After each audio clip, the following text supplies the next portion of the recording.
Many of you are really loving vibe coding with Agent Studio inside of HighLevel. And of course, because we are vibe coding, we are creating websites with code. How can we actually edit that code manually if we want to make some of our own updates? Well, today I'll show you exactly how.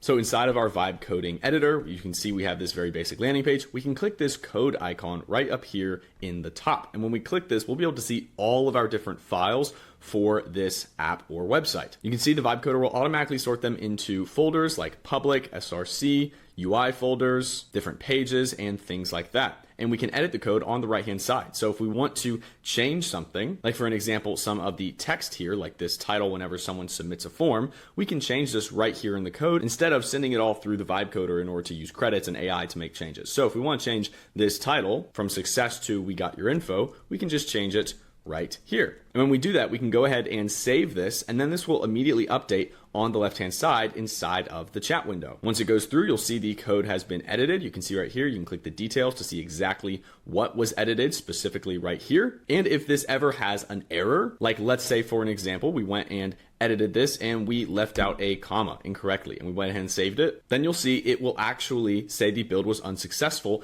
and we can see why. We can see exactly what the error was. And then if we want it to fix our mistake, then we can click try to fix, and then this will go through the code base and actually fix it itself. And you can see right here, it has found the error and it's working on fixing it right now. Now, something else that's really cool we can do is we can actually find things by doing a Command F in order to find different pieces of information inside of our code. So let's say we want to change our colors on the website itself. And let's say we want to replace all of the colors in one hex code like this with all of the colors in another hex code like this. So we can do that. Then we can click find and replace. We can even sort through all the code to find the different spots where this is included inside of the code. And we can replace all instances with just one button click inside of the code editor. And of course, in addition to finding actual elements inside of our code, we can search for specific files over here. So if we want to find a public file or an index file, we can find these different files for CSS, HTML, etc. in order to find specific parts of our website. So if you've been wanting to make some edits to your Vibe Code app and you don't want to go through the chat box and you want to make those edits yourself